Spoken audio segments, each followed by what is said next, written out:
Hey, this is C&D channel. I'm Chris, and this is MMA for you. I'm going to be doing my predictions for InvictaFC 3.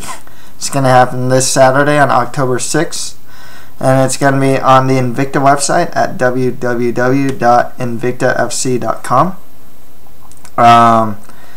It looks like a really good night of fights. If you haven't seen the last two InvictaFC cards, make sure to check them out. There's some really fun fights. Generally, you don't get too many bad fights with Invicta. That's the thing. You got a lot of finishes as well, so it's just really fun to watch. I know that Invicta and pretty much just Ronda Rousey and Invicta have really changed the minds of a lot of MMA fans that wouldn't watch female mixed women's MMA, and now they're like, oh yeah, I'll watch it now. This is actually pretty, it's actually pretty good. Seeing a little less of the sloppiness, except some of the prelim card fighters that you generally see with a lot of women's fights. You're seeing less and less of that, and even when you see that, it's fun to watch. So one of the biggest criticisms towards women's MMA is oh yeah, the skill level's not there, but what they may lack in skill, and even with that, I think that the lack of skill probably comes with the fact that a lot of these women cannot get fights. So I think skill and experience kind of go hand in hand. So having Invicta allowing them to get fights is a good way for the skill level for women to come up. And even then, like I was going to say, what they may lack in skill, they definitely make up for in entertainment. Because, like I said, there are some really fun fights in women's MMA. So, yeah, it's definitely coming up. I hear a lot of people now saying, hey, you might as well have, Ronda Rousey weight class is 135. Should have that weight class in the UFC now. Why not? There's a good amount of fighters at 135. You got Ronda Rousey, who's a big star. Having in the UFC. Strikeforce closed the shop. I heard a journalist say this. Strikeforce closed the shop. Get all the good fighters and get the 135-pound women's division in the UFC as well. So definitely seeing. It's definitely a good time to be a fan of women's mixed martial arts. So, with that being said, let's start this off. 8-fight main card. And you got 5 fight prelim card. Okay. And the main event at 105 pounds atom weight, we have Jessica Penne versus Naho Sugi Rock Sugiyama. I was watching Sugi Rock's last fight. Or not last fight, one of her previous fights against, I think it's Morioka is her name. And with Sugi Rock, she's 8-0, undefeated record, 1 win by TKO and 2 wins by sub. One thing you'll see with Japanese female mixed martial artists is they don't have the strongest stand-up game, especially in their boxing. They tend to use all the kicks, but they use that bent knee, not really a Muay Thai style kick. What's funny though, when I saw her fight, the fight I saw, she actually showed some decent hands, especially a decent right hand, a decent right cross, and pretty good leg kicks actually too, along with a pretty strong, good ground game. But with Jessica Penne, she's 9-1, 2 wins by KO or TKO, 5 wins by sub, trains at Rain MMA. I really liked what I saw in her last fight against Lisa Ellis. I still remember when Penne, she was on the bottom and side mount, and she kicks her legs up and manages to get this crucifix armbar from the bottom and side mount. It's really flexible, and just has a really good Brazilian Jiu-Jitsu game. I'm gonna go with Jessica Penne to win this one. I think she has a pretty good stand-up, but I like her Brazilian Jiu-Jitsu as well. And yeah, I think Penne will be the atomweight champion. Okay, next fight after that, at 135 pounds, Shayna, the Queen of Spades Baszler, fights Sarah, the Monster Daly. Pretty good fight here. Sarah Daly is really underrated. I don't think many people expected her to beat Vanessa Porto. I did though, but definitely an underrated fighter. And she only has like 8 pro fights. Whereas Shayna Baszler, she fought Sarah McMahon in the main event of InvictaFC 2 and did really well, especially coming off a really long layoff. At 14-7 record, 13 of those wins are by submission. She does have a really strong grappling game. She trains with like Josh Barnett, you know. Creative submissions. You see her go for like leg locks. I remember when she fought Sarah Kaufman, she was going for like this really weird north-south choke with her knee on her neck. It was pretty cool. But one thing I noticed is with Baszler, though, she does have some questionable cardio. I'm not saying like she's huffing and puffing by the 3rd round or anything, but you notice like round by round she slows down. And like I said, she doesn't have like bad cardio where she's just dead on her feet pretty much and giving up takedowns at will or anything like that. It's just that I noticed that like in a lot of fights she tends to slow down as the fight goes on. Sarah Daly, if you saw her last fight against like Vanessa Porto, it was really cool. She's really aggressive. In her last fight, she was just like brawling with Vanessa Porto. Managed to drop her and got this like triangle armbar victory. And even in a fight before that against Mariscal, I think, she had a really good back control in that fight. This one's really close. It's tough to say. I'm going with Sarah Daly to win it though. It's tough to say though. I think Baszler, you know, I'm by no means confident in this pick. I just think with Delila's aggressiveness, I think she can match the grappling of Baszler. That she'll be able to get the win here. But like I said, it's really cool. You know, it's really tough to say. Baszler can easily win it, but I'll go with Sarah Daly. I'm actually pretty high on her. Yeah, I think she's pretty underrated actually. Okay. Next fight after that, 135 pounds. We have a rematch as Lacey, the Peacemaker Smith, fights Kaitlin Young. Lacey Smith, she's really aggressive. Trains at Cesar Gracie. If you saw their first fight, it was fight of the night for InvictaFC 1. She fights Kaitlin Young, who's 7-6, 1 record. 6 of those wins are by KO or TKO. You know, she has some really good technical kickboxing. Her ground game's not her strongest suit, but I think we won't see too much of that in here. I think Lacey Smith's going to be more of the aggressive fighter, whereas Kaitlin Young's going to be the more technical in the standout, more technical. And that's kind of like what happened in the last fight too. I got Kaitlin Young winning this one. I think her technique may win out over the aggression, but yeah, it's really tough to say. You know, the first fight was quite the barn burner. I think this fight's going to be really fun as well. Okay, next fight after that, at 125 pounds at flyweight, Barb Little Warrior Honchak fights Ace the Bash Daly. Daly, you know, she has a 13-3 record, 5 wins by KO or TKO, 6 wins by subs, only 24 years old. Yeah, that's a good amount of... She's pretty an aggressive fighter. It's a pretty good ground game. I've seen her get controlled, though, against, like, Rosie Sexton, for example, like in her last fight. I think Honchak will be able to do that in this fight. I think, you know, Honchak has a 6-2 record, 1 win by TKO, 2 wins by sub. She's coming off a 5-fight win streak, and she has some good grappling. She showed that in her really in her last fight, I mean, she managed to get the takedown and just control dominant positions and unleash ground and pound. I think Honchak would probably be a superior wrestler in here, be able to take Daly down and do some damage from top. Okay, next fight after that, also at 125 pounds, LaRosa fights Vanessa Porto.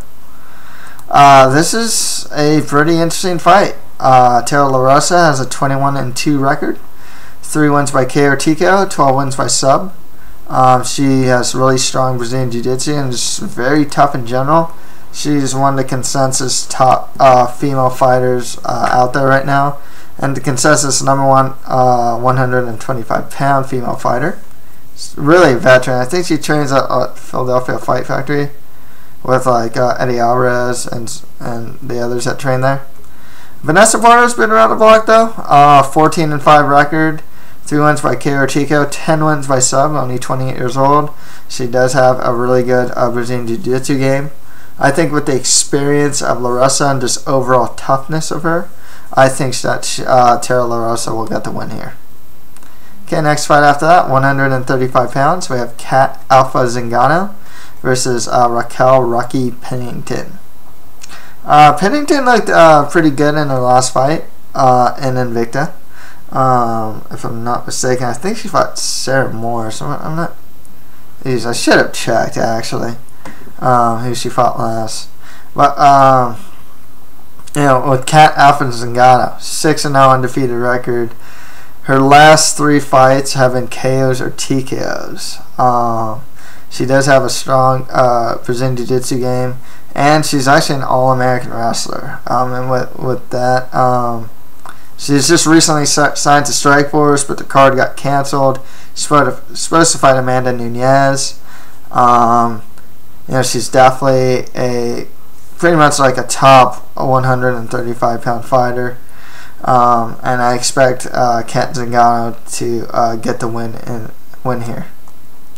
Okay, next right after that, at 105 pounds, atom weight, Michelle, the Karate Hottie Waterson, fights Lacey, the Ladie Schuckman. With Lacey Schuckman, she has a decent ground game. Mainly, like, when she's on top, she looks really good. And her stand-up's decent as well. She's only 24 years old. I remember in her last fight against Hayasaka, though, she was pretty much getting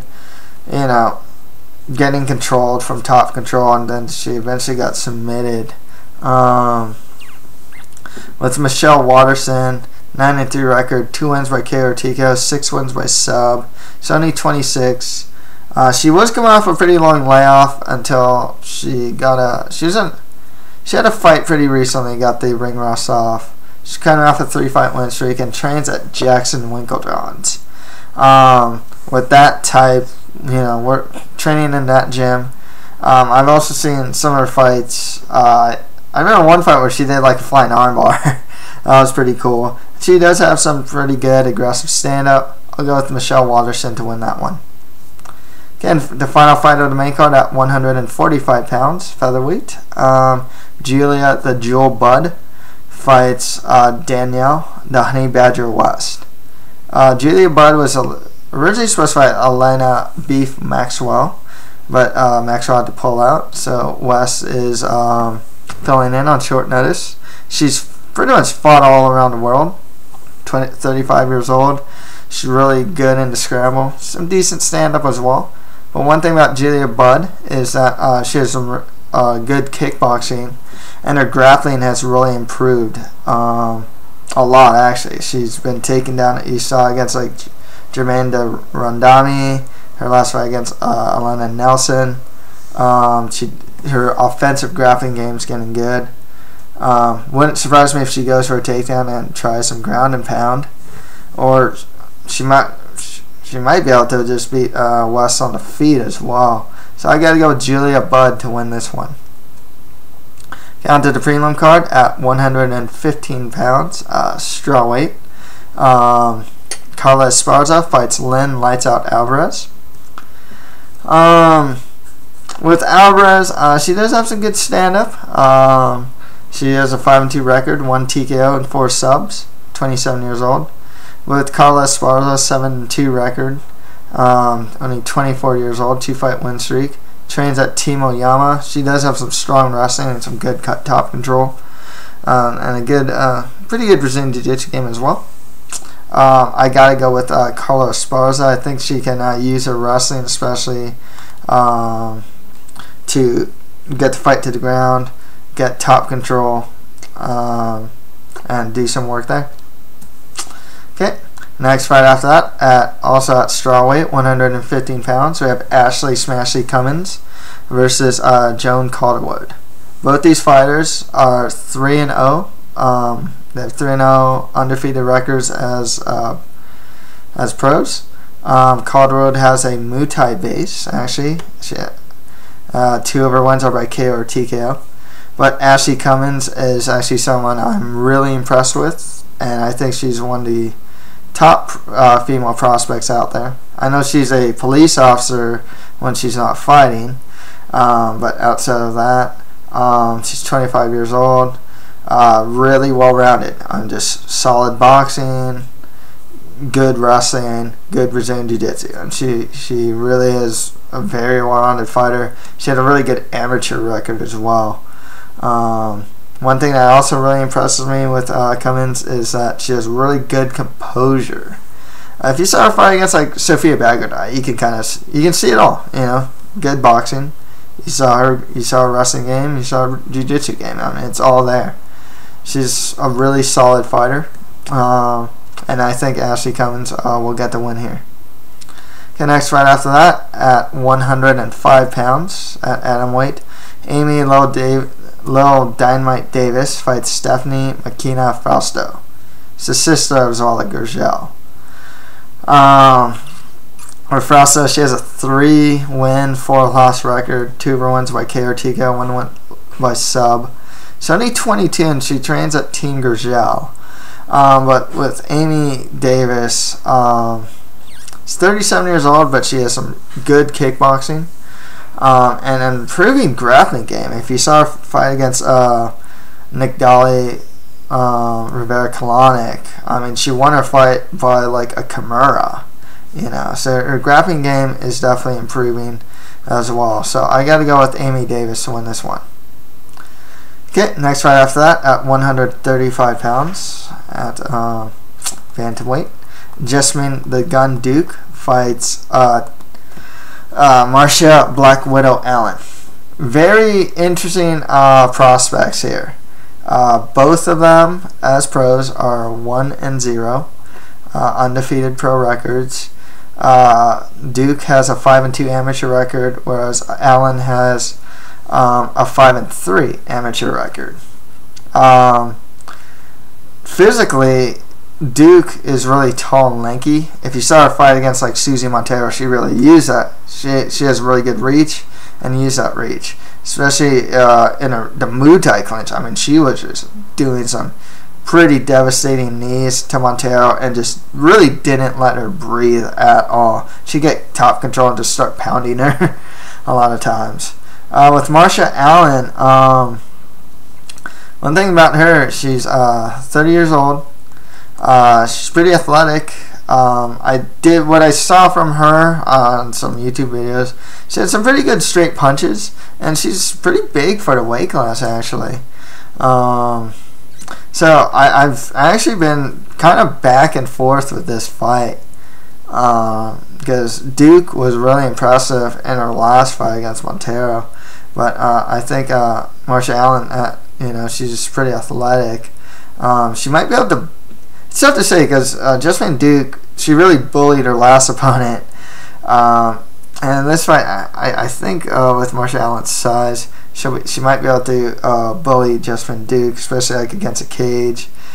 So this one's really tough to call for me. You know, I've been kind of going back and forth with this fight. I have a really hard time predicting this fight. So whatever pick I have here, I'm really not confident in, to be perfectly honest with you.